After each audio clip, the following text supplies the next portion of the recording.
ኢትዮጵያ ከተፈጠረ ጊዜ ጀምሮ የኢትዮጵያ አየር ኃይል በቀን እንጂ በማታ መዋጋት አይችልም። ከመሸ በኋላ አውሮፕላን አይነሳም። የኢትዮጵያ ኤር ፎርስ ከመሸ በኋላ ሄሊኮፕተር ማብረር አይችልም። ሌላ አውሮፕላን ማብረር አይችልም። እስካሁን አሁን ይችላል።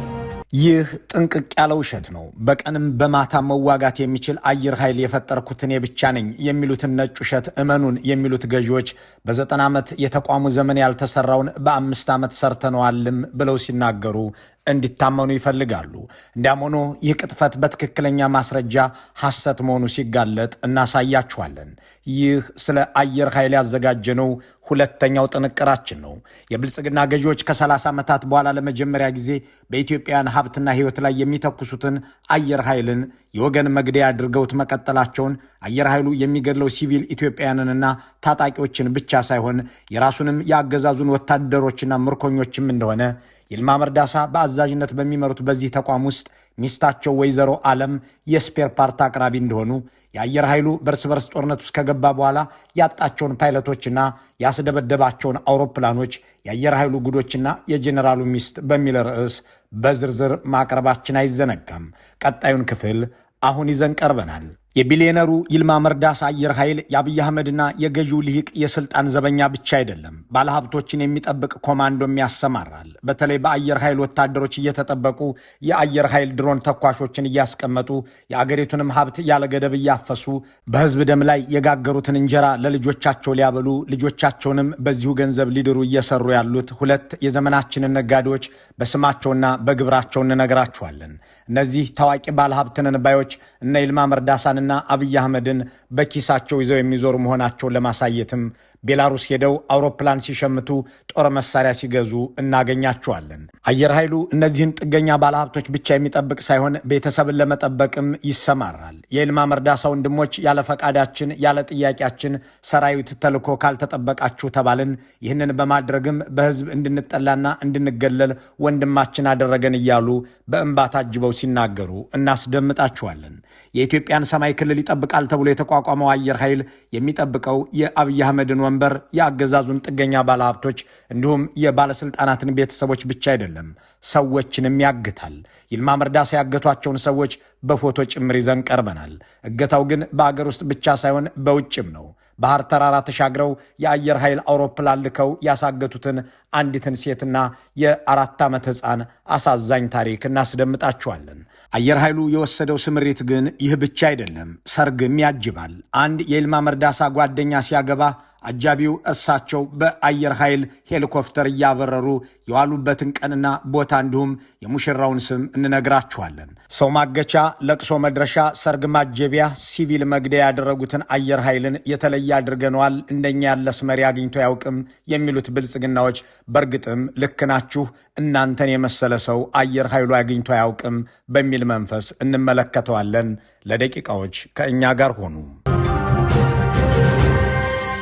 ኢትዮጵያ ከተፈጠረ ጊዜ ጀምሮ የኢትዮጵያ አየር ኃይል በቀን እንጂ በማታ መዋጋት አይችልም። ታስታውሱ ከሆነ የደርግ መፈንቅለ መንግስት ጊዜ በአየር ለመደብደብ አዲስ አበባ ላይ ያለውን አስበው በንግግር በስልክ ምልልስ አስመሸናቸው። አንብባችሁ ይሆናል። ከመሸ በኋላ አውሮፕላን አይነሳም። የኢትዮጵያ ኤር ፎርስ ከመሸ በኋላ ሄሊኮፕተር ማብረር አይችልም። ሌላ አውሮፕላን ማብረር አይችልም። እስካሁን አሁን ይችላል። በቀንም በማታም መዋጋት ይችላል። በቅድሚያ ይህንን ነጭ ውሸት አጥርተን እንለፍ። ብልጽግናዎች ይዋሻሉ፣ አብይ አህመድ ሱፍ የለበሰ ውሸት ሲናገሩ አይሳሱም የሚለውን አገር የተረዳው ሐቅ ነውና ደጋግመው ሲናገሩት እውነት ይሆንላችኋል የተባሉ የሚመስል ሁሌም ውሸቶቻቸውን ደጋግመው ይናገራሉ። አየር ኃይል በደርግ ዘመንም በቀዳማዊ ኃይለ ሥላሴም ጊዜ በኢህአዴግም ወቅት በምሽት መዋጋት አይችልም ነበር፣ እኛ መሪ ስንሆን ግን የሚሳነን የለምና ሁሉንም የሚቻል አደረግነው እያሉ ይደመጣሉ።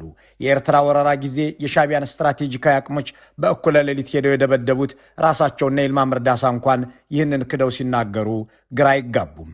የሆነው ሆኖ የጠቅላይ ሚኒስትሩን ነጭ ውሸት የሚያጋልጥልን ራሱ ኢቲቪ ነው። በ2014 አየር ኃይል በእኔ ጊዜ በምሽት ተዋጋ የሚለውን የአብይ አህመድን ንግግር ያሰራጨው ኢቲቪ መንግስቱ ኃይለማርያም በ1974 ዓ.ም በሌሊት ውጊያ የሚራቀቅ አየር ኃይል ፈጥረናል ብለው ሲናገሩም ቀድቶ አስቀርቶ የዘንድሮ አለቃውን ውሸት ስረ መሰረት ያስታውሰናል። ኮሎኔል መንግስቱ ያደረጉት ንግግር እንዲህ የሚል ነው።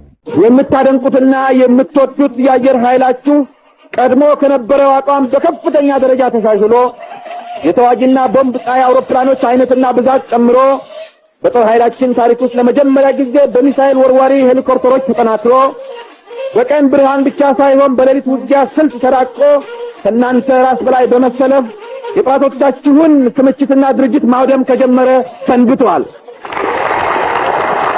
ኮሎኔል መንግስቱ ኃይለማርያም የሌሊት ውጊያ እያደረጉ መሆኑን የገለጹት በ1974 ዓ.ም ነው። ከ40 ዓመታት በፊት የተጀመረን ነገር እኔ ያሳካሁት የሚሉት አብይ አህመድ በእኔ ጊዜ ተቻለ እንጂ ድሮስ አልነበረም ብለው ሲቀጥፉ አይኖቻቸውን ጠበብ እያደረጉ ነው።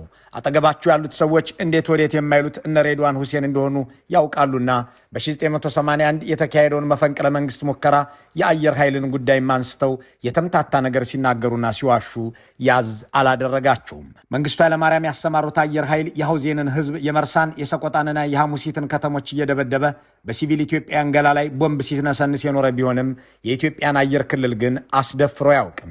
በደርግ ዘመን የነበረው አየር ኃይል የሶማሊያን ሜካናይዝድ መሳሪያዎች በባቢሌና በካራማራ ተራሮች አመድ ያደረገ እስከ ሶማሊያም ደርሶ ጀብዶ የፈጸመ ነው። የአብይ አህመድ አየር ኃይል ደግሞ እሱ የሚገድለው ህዝብ አለበቃ ያለው ይመስል ጎረቤቶቹን እየጠራ የአገሩን ህዝብ የሚያስቀጠቅጥ እንኳን የሌላ አገር አውሮፕላን ሲገባ ሊያይቅርና ሰማይ መሬት ደርሶ ቢመለስ እንኳን የማይሰማም የማያይም ለመሆኑ ያለፉት ዓመታት ተግባሮቹ ምስክር ናቸው። ባለፉት የብልጽግና ዓመታት የኢትዮጵያን ሰማይ አልፎ ያልገባ የጎረቤት አገር አየር ኃይል የደቡብ ሱዳንና የሶማሊያ ብቻ ነው። እነሱም ያልደፈሩት የአየር ኃይል ስለሌላቸው ነው። ይህ በምስሉ ላይ የሚታየው የዘ ኮንቲኔንት ዘገባ የጅቡቲ አየር ኃይል ጥር 22 2017 ዓ.ም በአፋር ክልል አርብቶ አደሮች ላይ ስለፈጸመው የድሮን ጭፍጨፋ የሚያትት ነው። ትንሿ ጅቡቲ ሰማዩ የኛ ነው የሚሉትን እነ ይልማ መርዳሳን እንኳን ሰማዩን የቤታችሁንም ጣሪያ ማየት አትችሉም ብላ ሰዎችን ገድላ ወጥታለች። በአፋር ክልል ሲያሩ ቀበሌ አምና ጥር 22 ለቀብር በተሰባሰቡ ሰዎች ላይ የተተኮሰው የጅቡቲ ድሮን 8 ሰዎችን ገድሎና 4 ሌሎችን ሰዎች አቁስሎ ተመልሷል ይላል የዘ ኮንቲኔንት ዘገባ። ይሄው የጅቡቲ ድሮን ዓመቱን ጠብቆ ከ2 ሳምንት በፊት ጥር የመጀመሪያ ሳምንት ላይ ዘንድሮ በአፋር ባደረገው ሌላ ድብደባ በተመሳሳይ ሰዎችን ለአካል ጉዳትና ለህይወት መጥፋት ዳርጓል።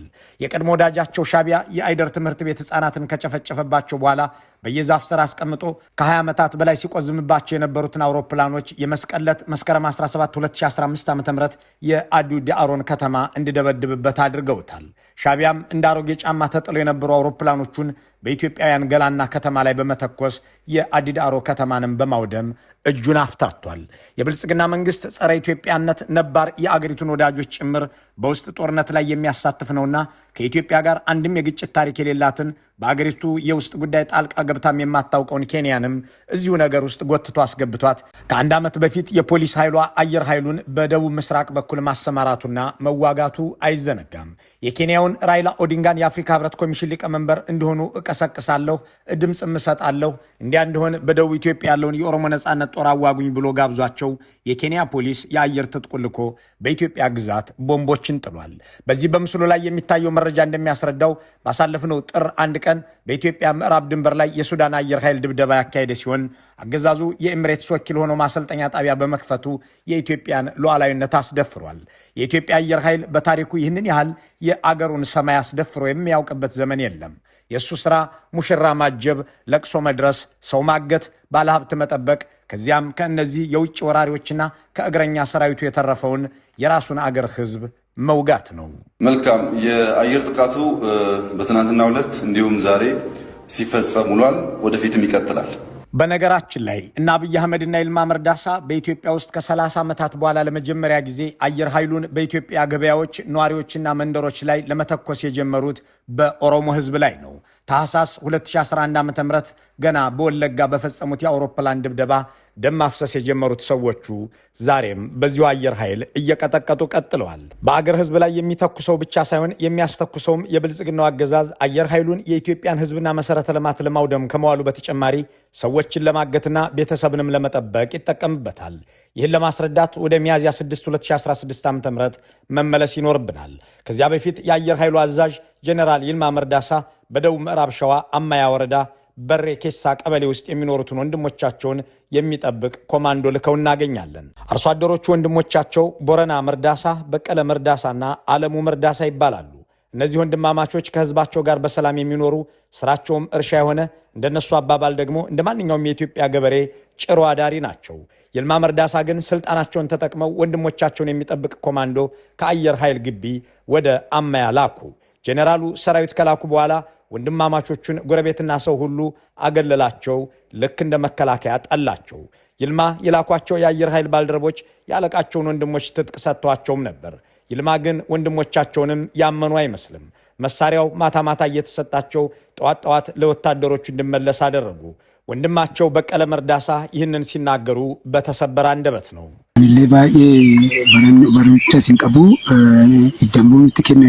ይህንን መሳሪያ ካመጡ በኋላ ማታ ማታ ያስታጥቁናል፣ ጠዋት ይወስዱታል። ይሄ ጦር ከመጣ ወዲህ ህዝብ በሙሉ ከኛ ጋር ተቆራረጠ። ሰራዊቱ ለምን መጣ ብለን ስንጠይቅ የሚነግረን የለም።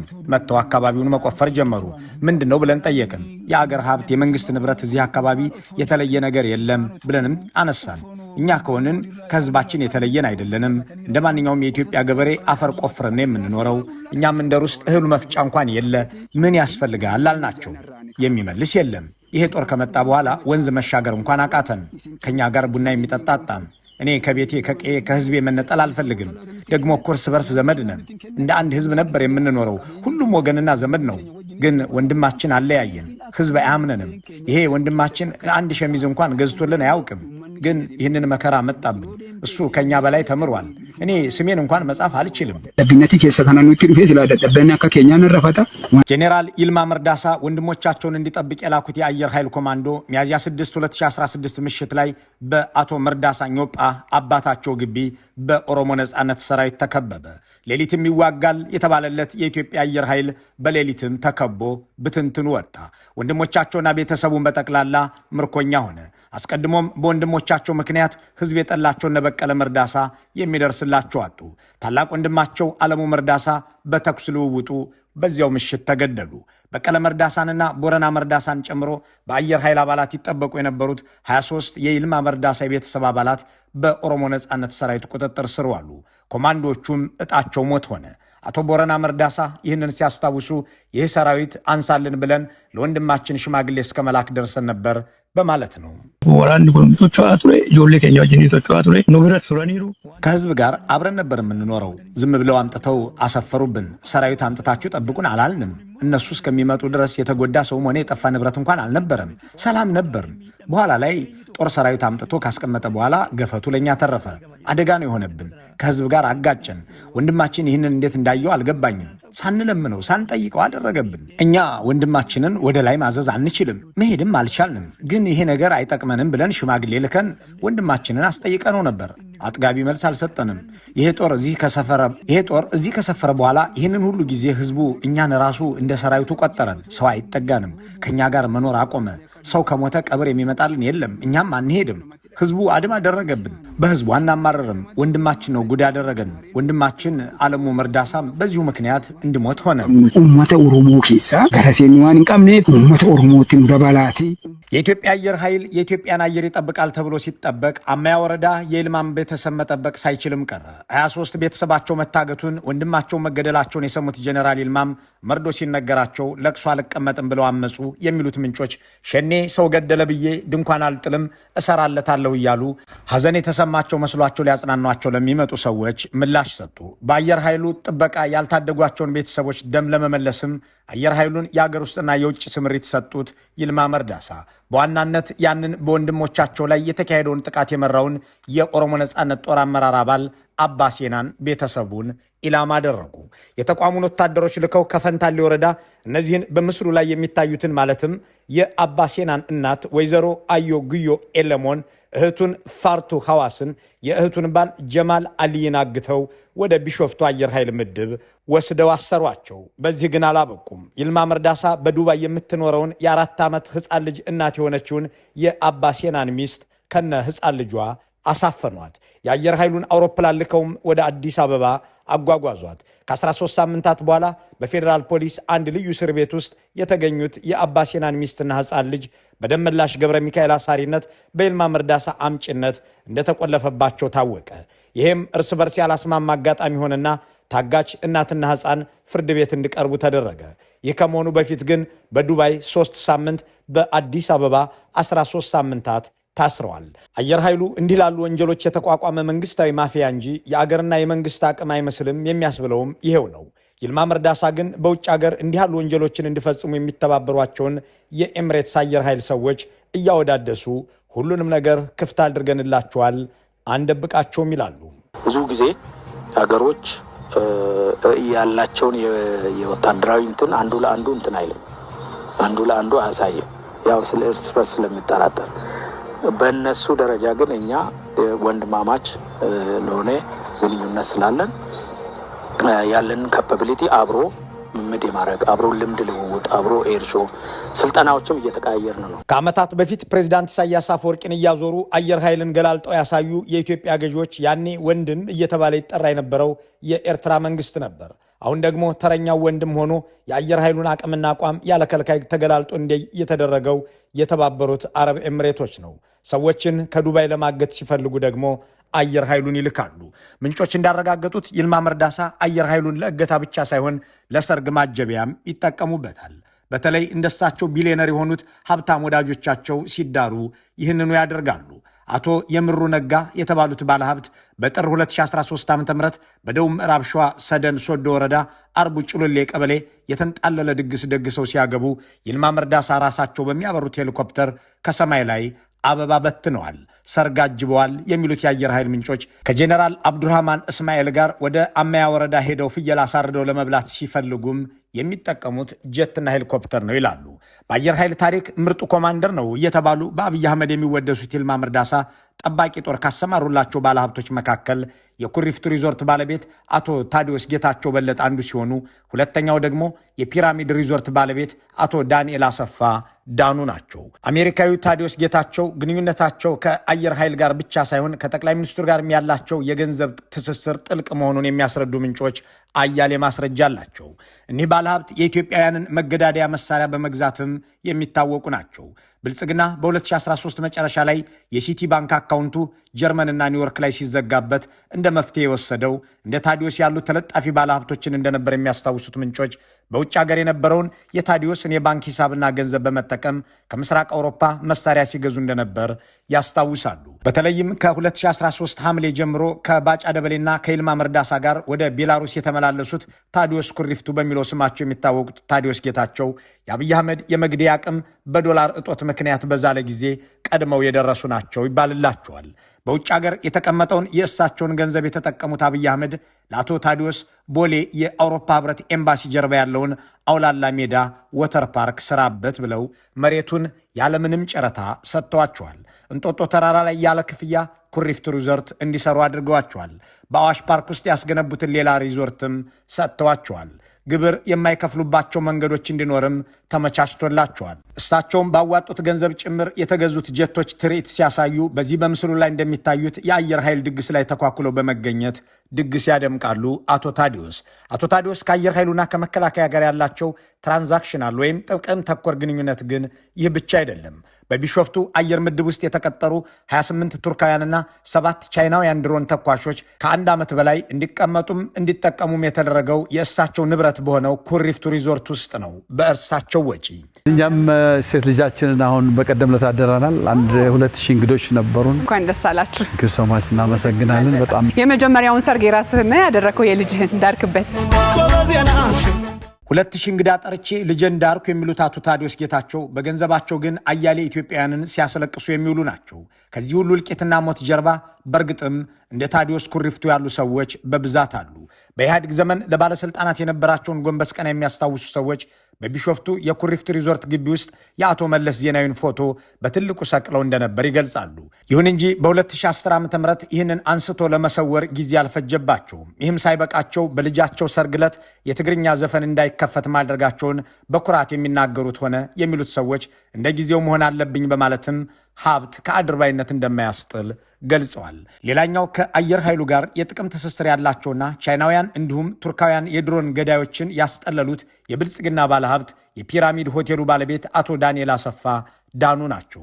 አቶ ዳንኤልም በኢትዮጵያን ገላና ነፍስ ላይ የሚጣልን የድሮን ቦምብ የሚተኩሱ ባለሙያዎችን፣ የአየር ኃይል አመራሮችንና መሰል አካላትን በቢሾፍቱ ሆቴላቸው ውስጥ አሁን የሚያስቀመጡ ሰው መሆናቸውን ያረጋገጥን ቢሆንም ለዚህ አድራጎታቸው ከብልጽግና የወሰዱትን ነገር ለማወቅ አልቻልንም።